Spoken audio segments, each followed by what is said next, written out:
I'm here to tell you today that you should wear the blue eyeshadow and the crazy top in your closet, even if it's only for like 5 minutes on a random day, just to take a video or take a picture. You should do it. What's up, nerds? Welcome back to my channel. My name is Maddie if you're new here. I hope your day is going well, and today we're gonna do a video that's a little bit different. I feel like all of my videos are always a little bit different, but this is gonna be a video where I talk about a random number of dragon books and ask the audience, which is you guys, is this dragon book better than Fourth Wing? Obviously, I can't help but like randomly ask questions like this, and I have a couple of interesting answers for these questions myself, but I would love to know what you guys think down below in the comments. Without further ado, let's just dive in, shall we? I can't swear that early in the video, Maddie. Whatever. So number one, Eragon, obviously the original dragon book that everybody, you know, thinks of when you think of dragon book, at least for my generation, you do. I have to say no, it's not better. I didn't finish this book. I don't know how old when it came out, but I was definitely in the demographic, and I got to the last ending battle and stopped reading. And also, I do recall not detesting the movie adaptation when it first came out. Like, it was bad, don't get me wrong, it was terrible, but like, I really liked the main guy, and it also had Jeremy Irons in it as the one dude, so I don't believe that Eragon is better than Fourth Wing. Let's get into it. Moving from there into something that's kind of similar but not even a little bit is Priory of the Orange Tree. This is my fat arc of Priory. I do hands down obviously believe that Priory of the Orange Tree and its sequel, The Fallen Knight something, is very much better than Fourth Wing. The detail that Samantha Shannon puts into this world is insane. And the one thing about Fourth Wing is that there is no world building to speak of most of the time, and this, honestly, this series is like only major detriment is the fact that at least for the first half of both of the books in this series, I struggled with the world building because it was a lot. It was almost too much at times, and I do remember when I read this one as well as the sequel, and I read the sequel, well, prequel technically speaking, in like 24 hours. It was really hard to push through the first like chunk, and then the second chunk was just so good. They're very long books, but if you want dragons and you want really good dynamics between your characters and interesting world building and payoff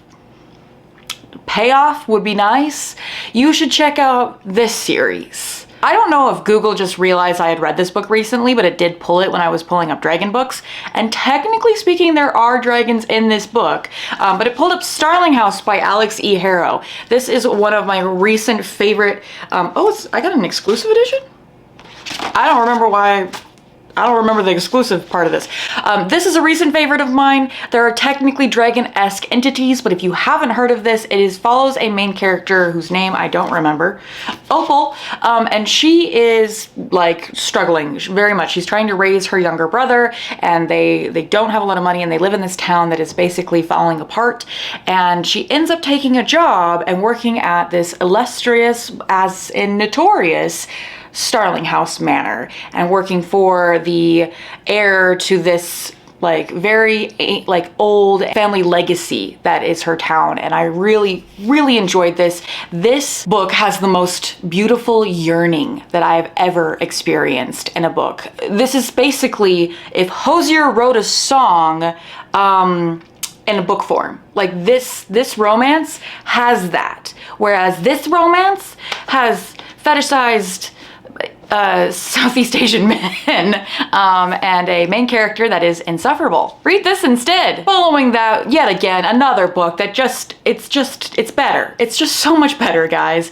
Not as many dragons as I would assume in Rage of the Dragons as I feel like there is in Fourth Wing, because like I will say Fourth Wing does have the sassy dragon rider, you know, banter, but this series, Rage of the Dragons, well, I've only read the first book. I do plan on reading the sequel to this as well as the end of the trilogy when that comes out, so I can just kind of binge them. This is about a man who is dealing with the fact that his entire civilization has been taken over, and it's a military fantasy, and there is just so much grit, so much power in the way that this is written. It is so good. I do want more of the dragons, and I definitely am excited to maybe binge read the whole series once the last book comes out. But if you're looking for a military inspired fantasy and you don't want something that has lukewarm kind of propaganda-ish nonsense to it, maybe read something better. You guys wanted recommendations, and this is how I give recommendations. So I hope that this is an interesting video for you guys. It has been a while since I read this, so I hope that you guys aren't gonna be mad at me or something if this isn't better. It's better. Like, we're not even gonna fucking say it's not better, okay? Don't even try me with that. So here's a fun part of the video, because I actually remember that there is a very famous dragon series, a super famous dragon series, one of my all-time favorite dragon series, actually fantasy series in general. And I couldn't tell you if it was actually better than Fourth Wing or not. And I ended up asking a couple of friends, and even on Threads I posted this, is Game of Thrones better than Fourth Wing? I honestly think that this could be like a whole video essay. So if you guys want that, I definitely think I would do it, because the responses I got when I asked this to people, I found very, very funny. Because here's the thing, if you think about Fourth Wing as like one polar opposite side of a scale, and you put Game of Thrones on the other end of the scale, I think these book series do very different things, and I think they technically do those things perfectly fine. I think that both of these books struggle with the fact that they are written by people who have been entrenched in the privilege of white supremacy and patriarchy, and that's why with Game of Thrones you have white savior complexes, and you have like a bunch of really not great treatment of women, and then you also have on the other side with Fourth Wing, once again, a kind of white savior trope with the fetishization of Southeast Asian men, and just in general kind of not great at it, like respect to any minority in that book series whatsoever. But if you're looking for like a dense, incredible world building and like inspirational character development, Game of Thrones is probably where you want to go. If you're looking for none of that and you just want smut, I wouldn't even recommend Fourth Wing for that, to be honest. It's an option. It's one of the ones that are out there, and it's super popular for reasons I still don't understand. But yeah, if you guys want like a fully detailed video on Game of Thrones versus Fourth Wing, I will do that for you. Maybe. Hopefully. Probably not, to be honest.